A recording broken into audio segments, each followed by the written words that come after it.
My name is Sam Fisher. I used to be a hero.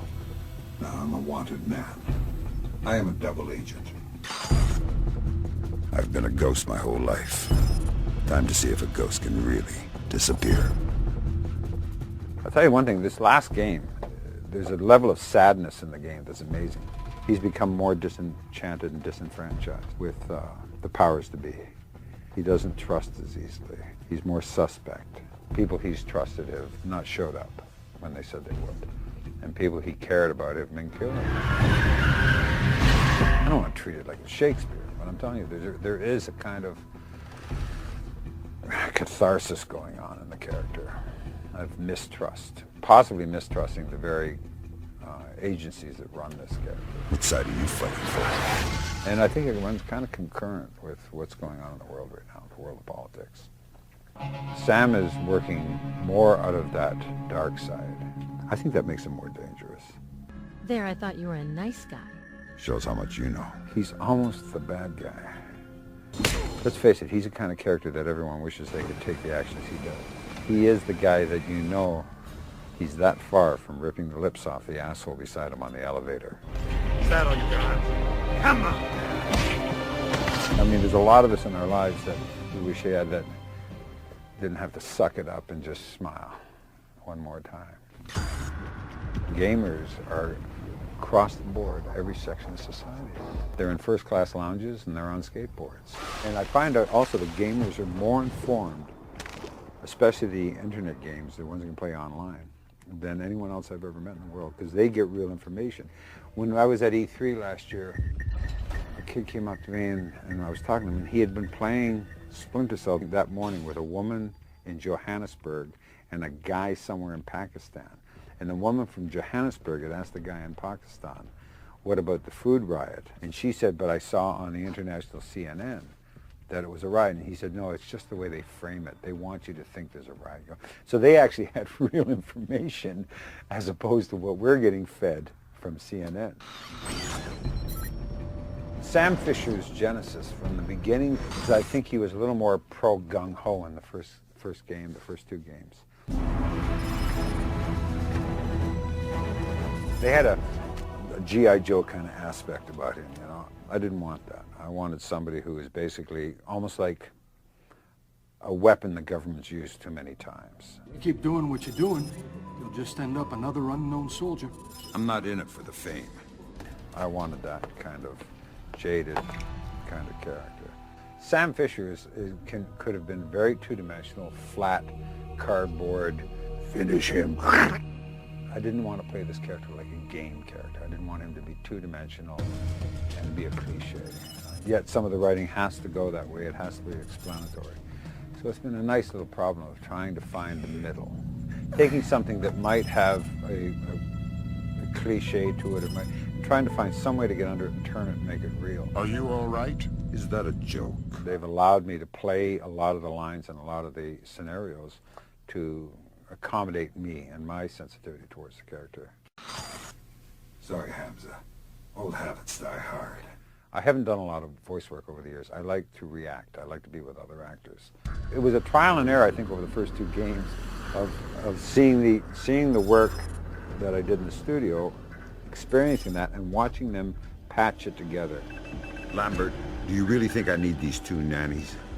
I'm a big boy, you know. I had to get to a level of trust with the people at Ubisoft and the technicians that when I played something very cliche, like with an attitude, you're an asshole. Why did you do this to me? That won't be misused in the wrong place in the game. See you in hell.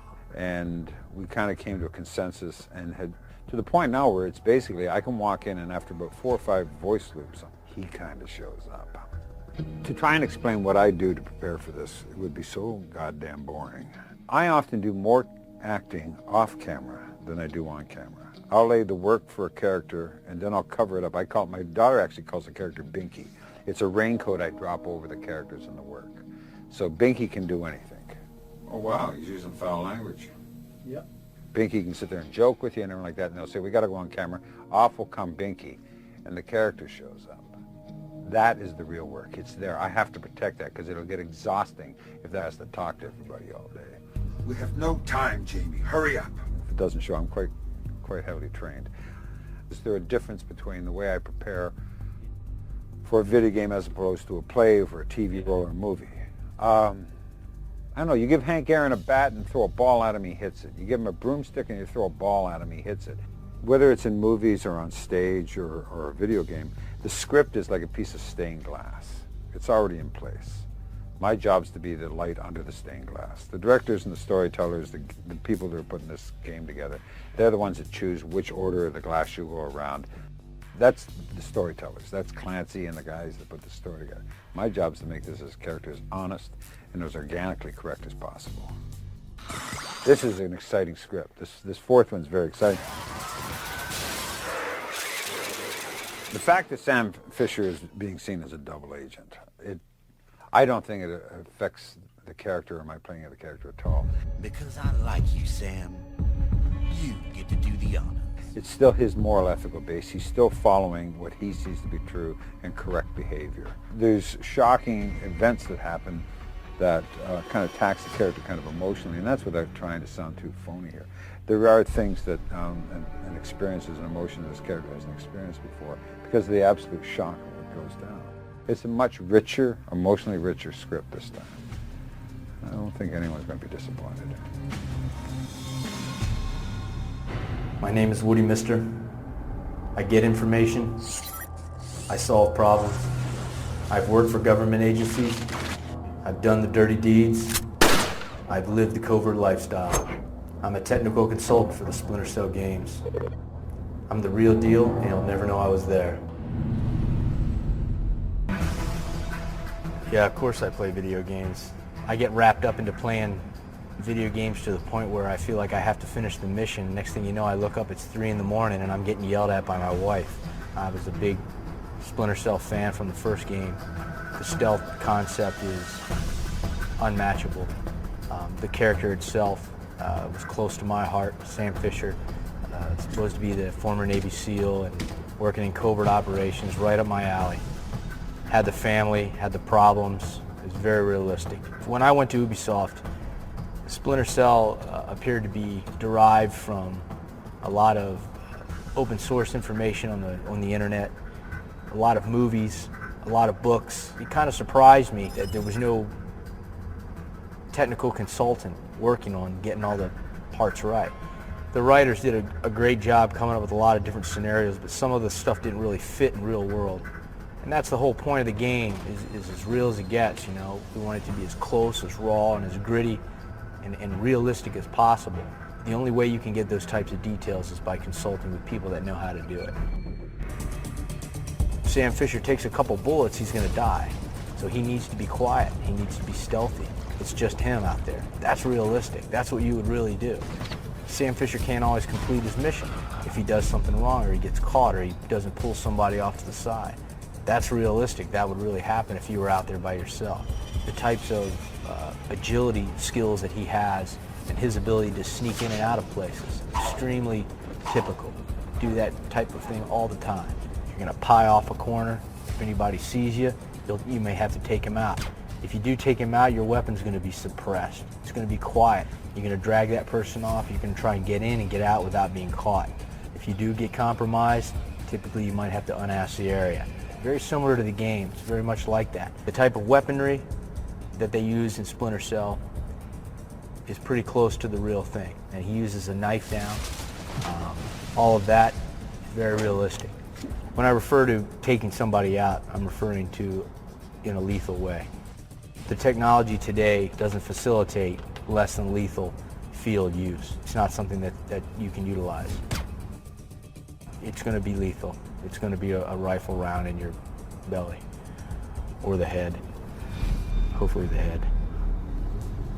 Some of the gadgetry gets a little far-fetched, but it's not out of the realm of possibility. He's got sticky cameras that he can shoot out of a gun. Plausible? Possibly.